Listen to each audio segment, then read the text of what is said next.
Types of disclosure. So when we're talking about accommodations for the job, we have to look at, is disclosure necessary on the job? Okay, so if you find that the challenges don't come up at all, there's no need to disclose. If the challenges come up a little bit, but enough where you can come up with different ways of accommodating yourself without having to disclose, or if you can work behind the scenes with the job coach, then again, there's no need to disclose. And I'll let you all in on a secret. So the secret is that we're accommodating ourselves every single day, right? From the moment that we wake up in the morning to the time that we go to bed at night. Okay, so when we're talking about accommodations for folks with different various learning challenges, it's because they're unable to think of the accommodations for themselves, and what ends up happening is you get a lot of aha moments. Oh, why didn't I think of using post-it notes or putting that into my phone, or having that verbal reminder, right? So we get a lot of folks that are like, oh, and they're kind of kicking themselves, thinking, I should have thought of this myself, right? So, but going back to disclosure, so that's what we're looking at when we're talking about disclosure. And then if it's determined that, okay, one should disclose on the job, is it full disclosure? Is it partial disclosure? Or would it be best to have a third person there to disclose on my behalf? So full disclosure is where one discloses the full extent of the learning challenge. If you notice, I'm using the word challenge than disability. To me personally, disability is something that can't be worked with or overcome. It's a permanent challenge, whereas referring to these as challenges, that's what they are. It's a challenge. How do we work with it?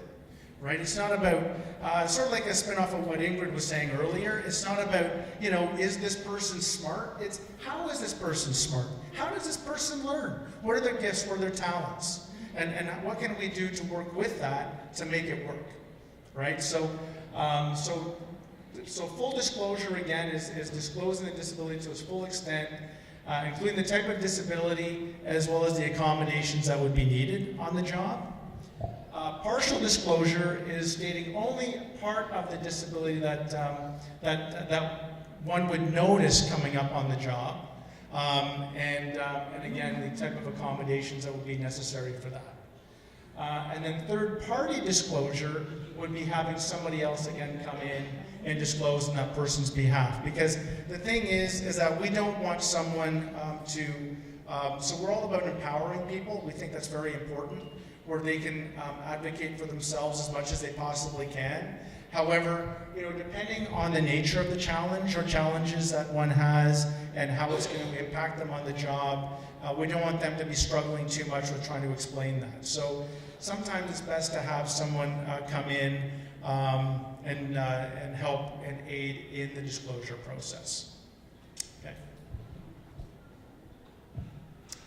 So pros and cons of disclosing, and also when to disclose. So is another big question that we get hit with. So pros of disclosing, so one feels empowered, being able to be oneself, they're being accepted, if they're being accepted into by everybody that they're working with, everyone's understanding, building rapport with your employer, and advocating equality within the workplace.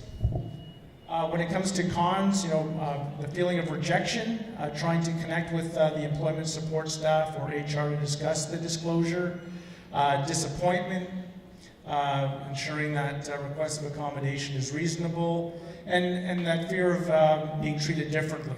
So being able to continue to conducting oneself in that professional manner. So when we're talking about disclosure, it's also important to point out, so should one disclose at the time of a resume and cover letter? Does one disclose at the time of a job interview? Or does one disclose once they've been hired? Right? So those are a couple of other questions that we're sometimes hit with. Without getting too much into it, because again, I'm sensitive for time, I understand time here. So there's pros and cons with each of those, and if anybody has questions with that after, I'd be more than willing to answer those. Okay, so So with disclosure, it's important not to just disclose verbally, but also to be able to do it in writing. Doing it in writing, it's a visual for everybody concerned. You have, so for the individual who has the learning challenges, and also for the HR department and their immediate manager or supervisor, it's a visual that they can each go back to and look at in case they want to just double check on something. At the same time, it's also considered a legal document. So if one has a formal letter of disclosure in their employment file at work, again, it makes it a lot more difficult for an employer to discriminate against the disability later on, or the learning challenges later on. Sometimes in organizations, you change managers, right? You could change ownership. And so new people coming in, again, it's a good visual for new folks coming in as well, who would then, this person would then be working for as well, or working with as well. So on your sample disclosure letter, you'd have the date, the individual's name, their address, the employer's name, the employer's address, and start off with, dear Mr. or Ms. Jones, and identifying the learning challenge or disability, stating that you're writing to request reasonable workplace accommodations. It's also important to put in there how much you enjoy working for the organization and how much you're really liking your job, and really having that as at the forefront, and then stating what accommodations would be helpful to be able to ensure ensure one's able to continue doing their job to the best and fullest of their ability and meeting or even exceeding expectation.